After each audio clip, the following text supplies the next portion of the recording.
반갑습니다. 여수입니다. 조선시대는 그 설은 아무리 재주가 있어도 배설을 할 수 없었습니다.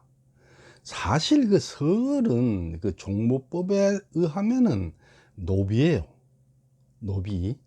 이게 노비라고 생각하면은 뭐 재주가 있어도 배설 못하는 게 당연하다 이렇게 보일 수도 있는데, 어쨌거나 그 설 차별이 조선시대 뭐 말하자면 뭐 홍길동전 같은 데서는 뭐, 뭐 아버지라 부르지 못하고 형을 형이라 부르지 못한다고 지금도 그 회자되고 있는데, 그 설 차별이 어떻게 생겨났는지 거기에 대해서 한번 살펴보도록 하겠습니다.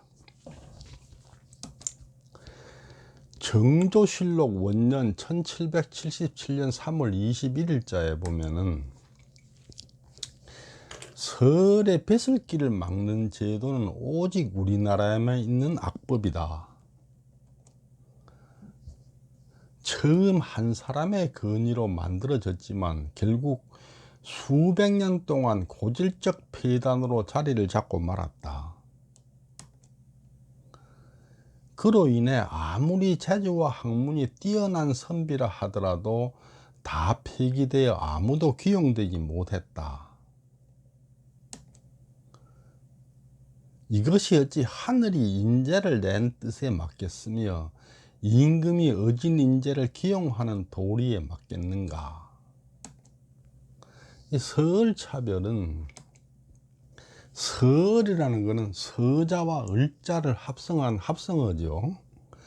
이 설은, 서자라는 것은 양인첩이 낳은 자식을 말하는 거고, 을자는 천인첩이 낳은 자식을 말해요. 근데 이건 사전적인 얘기지 사실은 그게 아니에요.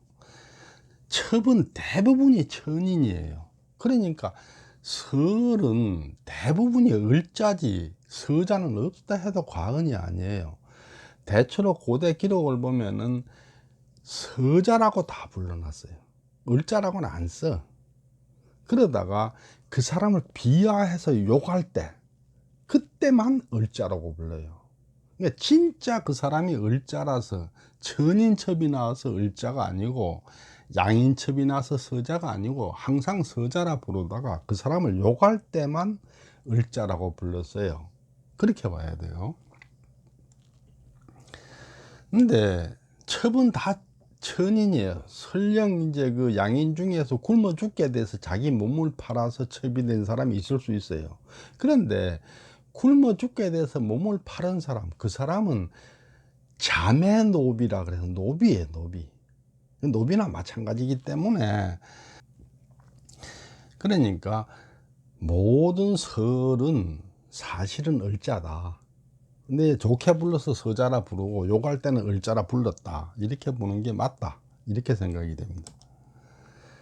근데 이제 종모법에 의하면은 그 사람의 아버지가 재상이라 하더라도 어머니가 노비면은 노비예요. 그러니까 어머니가 천인이면은 아버지가 아무리 높은 벼슬을 하고 아무리 뭐 한 사람이라도 다 노비가 되게 돼 있어, 종모법에 의하면은. 그러니까 결국은 을자 설은 노비라야 맞는 거야.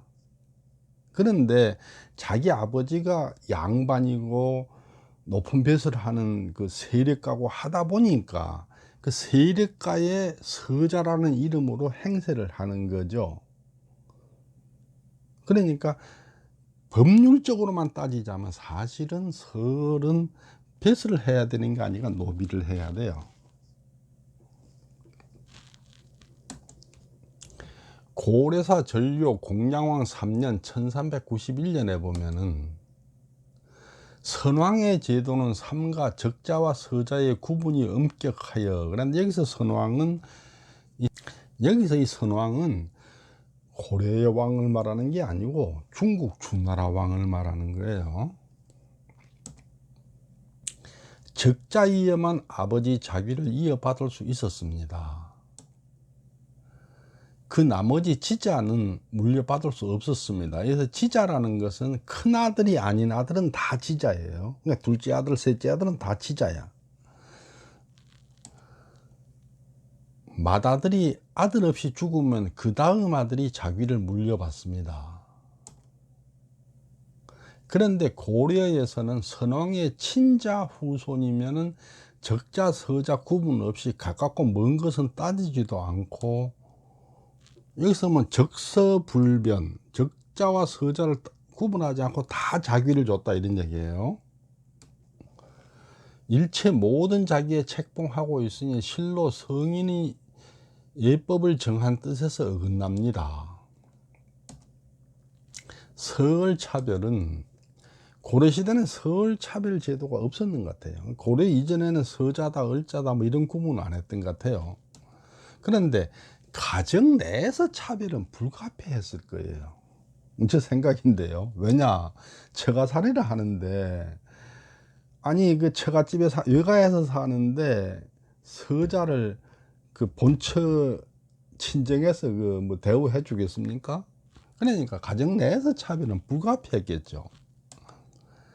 그런데 이제 조선 초에 와서 왕자에 난이 나면서 그 서를 명분으로 활용함으로 해서 본격적인 제도가 만들어진 거예요. 그 제도가 갑오개혁 때까지 지속되게 되는 거죠.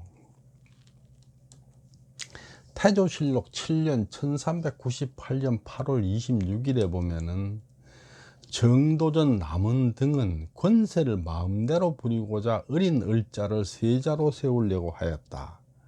여기서 어린 을자가 누구냐면은 의안대군 이방석이에요. 그러니까 둘째 부인한테 난 그 어린 아들을 그 세자로 세우려고 했었죠. 그걸 이제 얘기하는 거예요.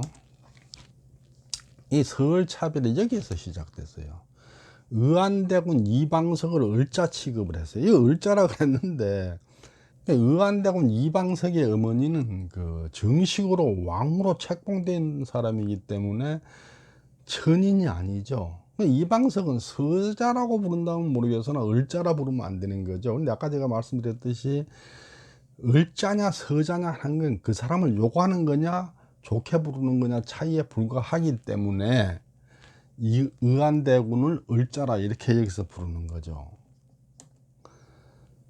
그런데 이제 그때 이방석을 죽이고 정권을 뺏은 게 적장자 계승 명목으로 이 정종을 옹립하기 위한 걸로 명분을 삼았죠. 근데 이 정종은 사실은 태종이 자기가 왕위에 오르기 위한 징검다리에 불과했던 거예요. 정종실록 2년 1400년 2월 4일자에 보면은 임금이 아우 정왕공을 책립하여 왕세자로 삼았다. 이 정왕공은 태종을 말하는 거예요. 돌아보면 나는 적자가 없고 서을만 있는데 혼매하고 유약하여 지혜롭지 못하니 밤낮으로 조심하고 두려워하여 감히 편안할 겨를이 없었다. 서울차별이 여기서 정착이 되는 거예요. 정종은 적자 없이 서자만 17명이 있어요. 그런데 정종이 왕이니까 정종의 서자들은 당연한 후사예요. 그러니까 정종이 죽으면은 저 17명 서자 중에서 누가 왕이 되는 게 맞는 거예요. 그런데 그러면 이제 태종이 왕이 될 수가 없잖아요. 거기에 문제가 있는 거야. 태종 이방원이 왕위를 받기 위해서는 이 서자 17명이 왕위에 오를 수 있는 자격이 없어야 돼. 자격이 있으면은 태종 이방원은 왕이 될 수가 없어요. 그러니까 신하들을 동원해 가지고 서울차별을 제도를 만드는 거죠. 이 서자는 아버지를 이을 수 없다, 이렇게 제도를 만드는 거예요. 그러니까 당연한 후사인 17명이 서자가 후사를 이을 수 없게 만들지 않으면 이방원은 왕이 될 수 없는 거예요. 자기가 왕이 되려니까 할 수 없이 서자는 아버지를 대를 잇지 못한다, 이렇게 제도를 만드는 거죠. 태종실록 15년 1415년 6월 25일자에 보면은 우부대원 서선 등 6사람이 진언을 한 것입니다. 종친과 각 품계의 서을 자손은 높은 자리에 임명하지 말아서 직첩을 분별하소서 하였는데 의논한 결과 지는 대로 시행할 것이라 했습니다. 그래서 서울차별은 정종의 서자가 왕위 계승을 막는 명분이었어요. 그런데 조선왕실은 서자 계승이 굉장히 많아요. 말하자면 선조가 서손이고, 광해도 서자고, 인조도 서손이고, 경종도 서자고, 영조도 서자고, 숭조도 서자, 쭉 가서 뭐 고종까지 다 서자 출신이에요.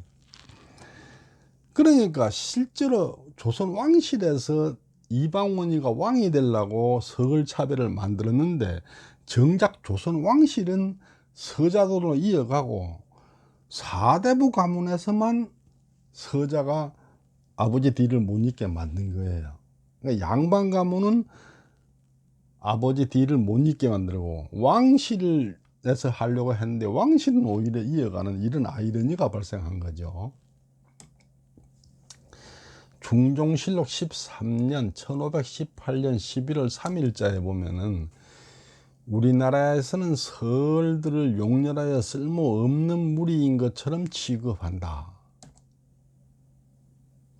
비록 뛰어난 재주가 있어도 채용하지 않는 우리나라에만 있는 나쁜 정치다. 그러나 법으로 규정된 것을 함부로 훼손할 수는 없는 일이다. 이거는 사실 핑계죠. 법이야 바꾸면 되는 건데, 원래 없던 법을 만들었으니까 새로 바꾸면 되는 건데 그 핑계를 대는 게 왜냐? 설이 나오게 하면은 지금 조정을 전체 꾸미고 있는 게 전부 적자들만 나와 있는데 거기 서자가 들어오면 자기 자리가 없어지기 때문에 그래서 그러는 거죠. 서울차별은 조선 태종 때 자리 잡은 악법이에요. 근데 조선 전기에도 이미 이게 악법인 줄 알아요. 알면서도 못 고치는 거는 적자 후손들이 자기들의 기득권하고 맞물리는 거예요.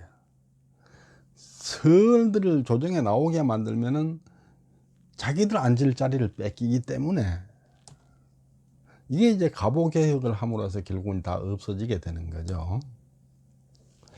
이상 오늘은 그 조선의 악습이라는 그 서얼차별에 대해서 한번 살펴봤습니다. 다음번에는 그 4대부의 원천이 되는 그 향리에 대해서 한번 살펴보겠습니다. 한국의 모든 큰 성씨는 다 향리 출신이에요. 향리에서 시작됐어요. 그러니까 향리는 한국 성씨의 근간이라 이렇게 말할 수 있고 시족사에서 굉장히 중요한 자리를 차지하고 있는 거죠. 다음번에는 4대부의 원천인 그 향리에 대해서 살펴보겠습니다. 경청해 주셔서 감사합니다.